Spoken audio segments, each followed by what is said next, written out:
right, we are almost there. This is Module 8 of NCCER CORE. We're looking at employability skills. So a lot of this stuff is going to be common sense. And to be honest, this is, if you nail this stuff and you can communicate well, no matter what career you do, you're going to be successful. Just these basic things are key. I'm just succeeding in life just as a human. It's just basically being a good person. All right. And so the things we're going to talk about, I can't emphasize enough how important stuff in this chapter is. Even though it's simple, it's the stuff that everyone gets wrong. So make sure you work on being a good employee above all, and then the rest will kind of fall into place. So when we're talking about employability, we're going to be looking especially specifically in the construction workforce. So first off, the need is like never before. The salaries are going up because they desperately are in need of young, trained workers. The old guys are retiring, they're working their way out, and there's no one to replace them. And with the market and everything right now, you can't find people to do the work. They need people. And so especially plumbers, electricians right now, your salaries are going up through the roof. I mean, people are making six figures in their 30s being a plumber. Like, this could happen. You don't need to go and get a crazy degree and spend $100,000 to become a doctor and make six figures. You can do that being a plumber. So the market is high. Maybe not right here in Lynchburg, Virginia, but you move to a city where that need is in high demand, and I'm telling you guys, you can make a lot of money. And there's all kinds of different areas. We've talked about this. You can get a job, whatever suits your fancy. If you want to do plumber, you want to do masonry, maybe you want to be a crane operator. That's moving a joystick around. It's almost like playing video games. All these jobs are well paying. You aren't going to be hungry in any trade job, right? You might not be a millionaire, but you're definitely not going to go hungry. It's an honest job. You're going to provide for your family. And it's way better than a dead-end job where there's no future opportunities, like working in fast food. I'm telling you, they need your help right now. So part of when you're going to get a job, you want to be able to write a good resume, all right? And so I'm going to make a sample one for you guys where you can just fill in your data. But when you're doing your resumes, it's important to make sure you make your font so it's very readable. Don't go smaller than 11 probably. Keep it at least 11-point font. And just make this stuff use brief terms that make you look good. The resume is to show you off, right? And so you try to keep it to a page of per year of experience. So you guys, or less, not year of experience. Every 10 years, I think, per page. You guys in high school are definitely going to only be on one page. All right. And so you're going to start out with what you want to do in the company. You're going to do your skills and qualifications. So how have you been trained? You're going to be able to write this certification on your thing. You're going to be able to write OSHA certification on your resume, right? That is what you've been trained in. And then if you worked outside of this classroom on stuff, that's awesome. But so you're going to list your skills and then your work experience. Hopefully some of you guys maybe have done some trade work while you are remote. If not, that's fine. But wherever you're working, keep that experience there. And showing that you can work and have a good work ethic is a good thing. All right. And so do the most present, what you're currently doing at the top, and then go backwards chronologically as you are listing your work experience. All right. And then at the bottom, you can also put in, you can put in that you are your education. So say you are NCCER CORE certified. And so up here, you're not going to list the NCCER CORE. What you would do is you're going to list the different skills that you can do, which are, you can use power tools, you can use hand tools. You can take the things you've learned in NCCER CORE and turn them into a skill, right? What sounds like a skill. And then in your education, that's where you're going to write your OSHA 10 certification and your NCCER CORE. So I said that a little bit wrong to start out. And so this is this, make it look like a skill. So your OSHA stuff, you can walk around a job site safely. You can do the things safely. So those are the skills, but then your education, put the certification stuff there, right? Maybe even make a new tab up here under skills qualifications. You could put certifications under that too, maybe. Just different things you can do, but most prevalent, and keep it this stuff that applies to your job, right? And so try to make it geared. Don't make one resume and then send it to everybody. A resume trying to get a job at McDonald's is a lot different than trying to get a resume as for Woolridge as an HVAC technician, right? So gear it towards what you're doing. As you're doing a job search, right, the things you want to be looking for, is this going to be enough money? What kind of benefits and those kind of things? And also just a big one I mean, money isn't happiness. Money doesn't buy happiness. It's better to be working for a good company and make less money, but somewhere where you love going to work. And so a thing you want to do is just look up the company. What is their environment? Maybe talk to some of their employees. Are they happy? Just look at the culture they have. Are there a lot of accidents? Is it pretty safe? Do the people just seem happy? Are they well dressed? Are company trucks, do they look good? Are they nice and clean? Do they have sweet logos on the side? If they look professional, if they look well put together, they usually probably take pride in their company. They're probably going to be good to work for. And look at their mission statement. And the mission statement is what their philosophy is. You can tell a lot about a company by that mission statement. Do they take pride in their work? What are they all about? Is it just about earning a paycheck, or is it about their craftsmanship and doing a good job? Right? And so you want to do all this stuff before you even submit the application. Don't go through the application process if you don't want to work for that company anyways. So do your homework and then apply. Right? So you want to do that before you even apply. All right.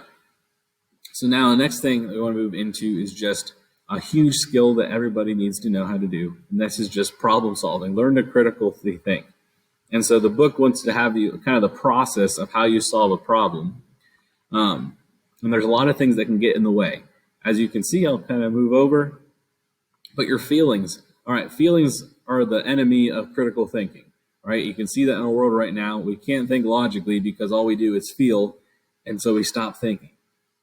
You can't solve a problem with feelings. You can solve a problem by figuring out what is the problem and coming up with a solution. Your feelings are often going to get in the way. And in a job site, lots of times you might not like a coworker or something might have happened, but that doesn't mean that could interfere with you being able to solve that problem. So don't let feelings get in the way. Make sure you're looking at the actual cause of the problem, right? Don't just look at the side effects of it. Like if you're a doctor, right, you want to fix the disease, not just all the extra little side effects that are going on with it, right? You don't just put a Band-Aid on it when there's a deep infection on the inside. And so figure out what the cause is, and always this is huge. Think of people or resources of information that you can find. Keep a big pool of friends, and by friends, I just mean contractors in your phone where you can call and ask questions. The internet's awesome, Instagram and YouTube. There's so much information in the construction industry right now. Keep those things saved. Have those people on call so when you have a question, you can ask them. You can ask that expert because you're not expected to know everything as you're a new person. What you're expected to do is be able to learn and be able to think critically.